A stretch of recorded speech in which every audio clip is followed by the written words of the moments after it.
ನಮಸ್ಕಾರ ಸ್ನೇಹಿತರೆ. ರಷ್ಯಾ ಹಾಗೂ ಉಕ್ರೇನ್ ನಡುವಿನ ಯುದ್ಧದ ಭೀಕರತೆ ದಿನಗಳೆದಂತೆ ಹೆಚ್ಚುತ್ತಿದ್ದು, ಜಾಗತಿಕ ರಾಷ್ಟ್ರಗಳು ಈಗಾಗಲೇ ಹಲವಾರು ವಿಚಾರವಾಗಿ ನಲುಗಿ ಹೋಗಿದ್ದಾರೆ. ಬಲಿಷ್ಠ ರಾಷ್ಟ್ರಗಳೇ ಉಕ್ರೇನ್ ಬೆನ್ನಿಗೆ ನಿಂತಿದ್ರೂ ಕೂಡ ಎದೆಗುಂದದಿರುವಂತಹ ರಷ್ಯಾ ಯುದ್ಧವನ್ನ ಮತ್ತೂ ಕೂಡ ತೀವ್ರಗೊಳಿಸಿದೆ. ಈ ನಡುವೆ ಉಕ್ರೇನ್ ಅಧ್ಯಕ್ಷರು ವಿಶೇಷವಾದಂತಹ ಆಫರ್ ಒಂದನ್ನ ನೀಡಿದ್ದಾರೆ. ಇದು ಏನು ಎಂದು ತಿಳಿದುಕೊಳ್ಳುವಂತಹ ಕುತೂಹಲ ನಿಮ್ಮಲ್ಲಿ ಖಂಡಿತವಾಗಿಯೂ ಇದ್ರೆ ಬನ್ನಿ ತಿಳಿದುಕೊಳ್ಳೋಣವಂತೆ. ವೀಕ್ಷಕರೇ, ನಾವು ಈಗಾಗಲೇ ಗಮನಿಸಿದಂತೆ ಯುದ್ಧದಲ್ಲಿ ಭಾಗವಹಿಸಲು ಉಕ್ರೇನ್ನ ಸಾರ್ವಜನಿಕರು ಉತ್ಸುಕರಾಗಿದ್ದು, ಬಹುತೇಕರು ಈಗಾಗಲೇ ಸೇನೆ ಜೊತೆ ಕೈಜೋಡಿಸಿದ್ದಾರೆ. ಇನ್ನು ಕೆಲವರು ನೆರೆಯ ರಾಷ್ಟ್ರ ಪೋಲೆಂಡ್ಗೆ ವಲಸೆ ಹೋಗಿದ್ದಾರೆ ಕೂಡ. ಈ ನಡುವೆ ಉಕ್ರೇನ್ನ ಅಧ್ಯಕ್ಷ ವೊಲಡಿಮಿರ್ ಝೆಲೆನ್ಸ್ಕಿ ಬಂಧಿತ ಯುದ್ಧ ಖೈದಿಗಳಿಗೆ ವಿಶೇಷವಾದಂತಹ ಅವಕಾಶಗಳನ್ನು ನೀಡಿದ್ದಾರೆ. ವೀಕ್ಷಕರೇ, ಬಂಧಿತ ಖೈದಿಗಳಿಗೆ ಬಿಡುಗಡೆ ಭಾಗ್ಯ ನೀಡುವುದಾಗಿ ಝೆಲೆನ್ಸ್ಕಿ ಘೋಷಿಸಿದ್ದಾರೆ.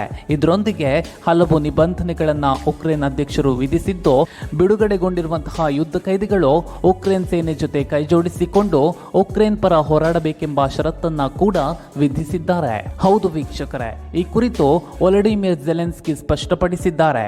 ಉಕ್ರೇನ್ನಲ್ಲಿ ಬಂಧಿತರಾಗಿರುವಂತಹ ಯುದ್ಧ ಖೈದಿಗಳಿಗೆ ಇದೊಂದು ಸುವರ್ಣಾವಕಾಶವಾಗಿದ್ದು, ಉಕ್ರೇನ್ ಪರ ಹೋರಾಡುವುದಕ್ಕೆ ಕಂಕಣಬದ್ಧರಾದಂತಹ ಖೈದಿಗಳನ್ನು ಕೂಡಲೇ ಬೇಷರತ್ತಾಗಿ ಬಿಡುಗಡೆಗೊಳಿಸಲಾಗುವುದು ಅಂತ ತಿಳಿಸಿದ್ದಾರೆ. ಇದರೊಂದಿಗೆ ಯುದ್ಧ ಮುಕ್ತಾಯವಾದ ಬಳಿಕ ಸಕಲ ಸರ್ಕಾರಿ ಸೌಲಭ್ಯಗಳನ್ನು ಕೂಡ ನೀಡುವುದಾಗಿ ಹಾಗೂ ಅವರ ಮೇಲಿದ್ದಂತಹ ಎಲ್ಲಾ ಪ್ರಕರಣಗಳನ್ನು ವಜಾ ಮಾಡುವುದಾಗಿ ವೊಲಡಿಮಿರ್ ಝೆಲೆನ್ಸ್ಕಿ ಭರವಸೆಯನ್ನ ಕೂಡ ನೀಡಿದ್ದಾರೆ. ಪ್ರಿಯವೀಕ್ಷಕರೇ, ರಷ್ಯಾದ ಆಕ್ರಮಣದಿಂದ ತೀವ್ರ ತೊಂದರೆಗೆ ಸಿಲುಕಿರುವಂತಹ ಉಕ್ರೇನ್ಗೆ ಈಗಾಗಲೇ ಬಲಾಢ್ಯ ರಾಷ್ಟ್ರಗಳ ಬೆಂಬಲದ ಭರವಸೆ ಸಿಕ್ಕಿದ್ರೂ ಸಂಪೂರ್ಣವಾದಂತಹ ಭರವಸೆ ಬಂದಂತೆ ತೋರುತ್ತಿಲ್ಲ. ಆದ್ದರಿಂದ ತನ್ನ ರಕ್ಷಣೆಗಾಗಿ ಕಾಯಂ ಸದಸ್ಯತ್ವ ನೀಡಲು ಉಕ್ರೇನ್ ಯುರೋಪಿಯನ್ ಒಕ್ಕೂಟಕ್ಕೆ ಮನವಿಯನ್ನ ಕೂಡ ಈಗಾಗಲೇ ಮಾಡಿಕೊಂಡಿದೆ.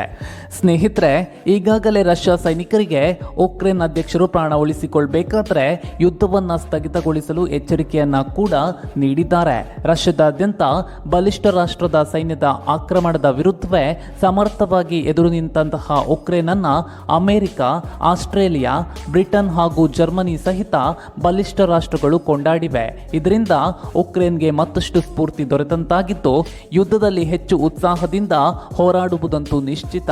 ವೀಕ್ಷಕರೇ, ಈ ವಿಡಿಯೋ ನಿಮಗೆ ಇಷ್ಟವಾಗಿದ್ರೆ ದಯವಿಟ್ಟು ಲೈಕ್ ಮಾಡಿ ಹಾಗೂ ಸಬ್ಸ್ಕ್ರೈಬ್ ಮಾಡಲು ಮರೆಯದಿರಿ. ಮುಂದಿನ ವಿಡಿಯೋದಲ್ಲಿ ಮತ್ತೆ ಸಿಗೋಣ. ಅಲ್ಲಿವರೆಗೂ ಜೈ ಹಿಂದ್, ಜೈ ಕರ್ನಾಟಕ.